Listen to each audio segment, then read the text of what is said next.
Come on, They gonna brother. film the fireworks. You know how I get, buddy? This is a best birthday. Word on the street is Shedeur Sanders might have just pulled off something straight up wild. Listen to this. We're talking a potential $50 million deal with Saudi Arabia's public investment fund to act as a global football ambassador. Now, the sources are telling us the NFL might have been completely blindsided by this move. So here's what we're hearing. Apparently, while Roger Goodell was busy hammering out some league-wide deal with the PIF, Shedeur allegedly spotted a loophole in his contract, something about prime equity rights, and just went for it, locking in this massive deal solo. If this actually went down, the timing is insane, because the league supposedly had zero clue it was coming. Sources say there was an emergency call this morning involving some owners, reportedly led by Jerry Jones, and word is they are heated beyond belief. There's chatter that the league might clamp down on these solo deals in the future, but who knows how much of that is smoke at this point. You know how it plays out. Owners blow up, threaten rule changes, but whether anything actually changes, that's a whole other story. What really caught our attention is the draft context. A lot of people assume Shedeur falling to the 5th round was some kind of humbling stunt, like the league was flexing or sending a message. But here's where it gets juicy. The kid already had Nike money, Gatorade deals, and an NIL portfolio reportedly bigger than some vets' contracts. He literally walked into the NFL stacked. So what exactly was the league trying to humble him about? Shedeur, congratulations on the amazing season. Heisman Trophy winning season vibe you on.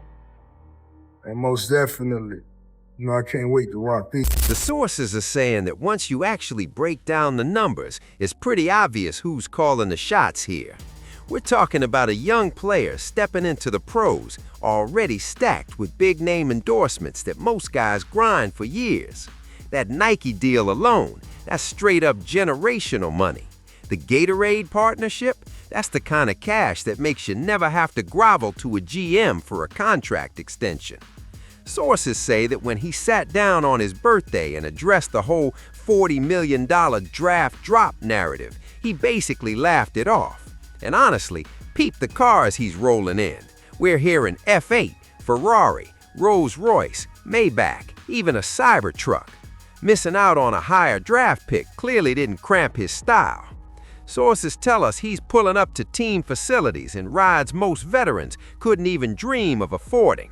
That alone flips the power dynamic in ways the league isn't ready for. Think about it from the NFL's usual playbook. The system's always been about controlling rookies through that contract structure. You come in hungry, grateful, and willing to take whatever they hand you because you need that first paycheck. But what happens when a player strolls in who doesn't need the money? When the fines, the threats, the rookie discipline, none of it touches him because he's already financially untouchable. There was this sit-down he did with Steiny before the Super Bowl where he got real about all this. Sources say this wasn't one of those cookie-cutter media interviews where everything's staged and polished. And then the financial situation when you miss out on, tens of millions of dollars. I mean, are you going? It's out of your control. We know that. I mean, but that's what I'm saying. If you've been operating in regular life and like make decisions that's fine with you, then nothing's gonna change. Mm-hmm. So that's why I'm thankful and I'm blessed to nothing changed. Yeah. For me. So like that wasn't really like that's just. His lifestyle didn't skip a beat. His confidence totally intact. Nothing changed. Except maybe the NFL finally realized they couldn't manipulate him as they do with most rookies. And you know what?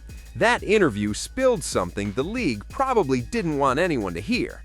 When you're not living paycheck to paycheck, when your next contract isn't deciding if you can cover your bills, the usual power plays just don't land the same way.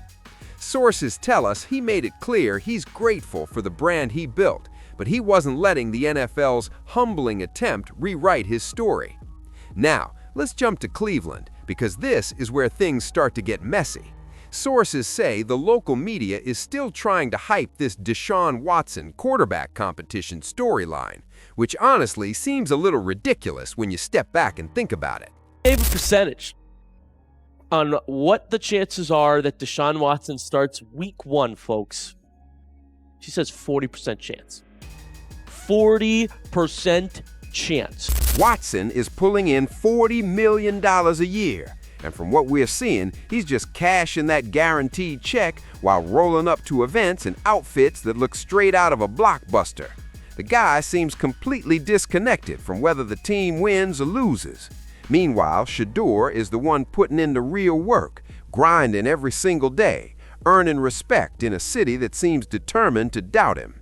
The Cleveland media keeps trying to manufacture drama, this fake rivalry, but they're completely missing the bigger picture. The real story? A team rallying around a young quarterback who's already proven he can handle more pressure than anyone else in that locker room. Behind the scenes, sources say the Browns organization is kind of in chaos right now. Jim Schwartz stepped down as defensive coordinator. There's supposedly tension in the coaching staff, and word is that head coach Todd Monken might be struggling with some insecurity about his authority. Sources say he's demanding everyone fall in line with his vision, while the organization is apparently crumbling from the inside. It's like a house of cards ready to collapse at any second. Usually, in situations like this, the rookie becomes the easy scapegoat. When things go south, it's simple to blame the new guy who hasn't built up any political clout yet. But Shedeur doesn't strike me as the type to let that slide. Sources say he's refusing to let internal politics or misleading media narratives control his story. He's writing his own script, and that script doesn't include him being a pawn in Cleveland's front office chess game. What's fascinating is how this signals a real shift in how athletes are building careers. The NIL era isn't just giving athletes pocket change anymore. It's giving them actual wealth and leverage before they even hit the pros. And Shedeur, he's apparently setting the blueprint for this new generation of players who don't need the league's permission to win. Sources say this is what's really given NFL executives sleepless nights, when you can bypass traditional gatekeepers and tell your own story straight to the fans. The old humbling tactics lose all their teeth. The draft was supposed to be his humbling moment, his lowest point. But instead, it became the moment everyone realized he didn't need the league nearly as much as they thought he did. They gonna film the fireworks! This is the best birthday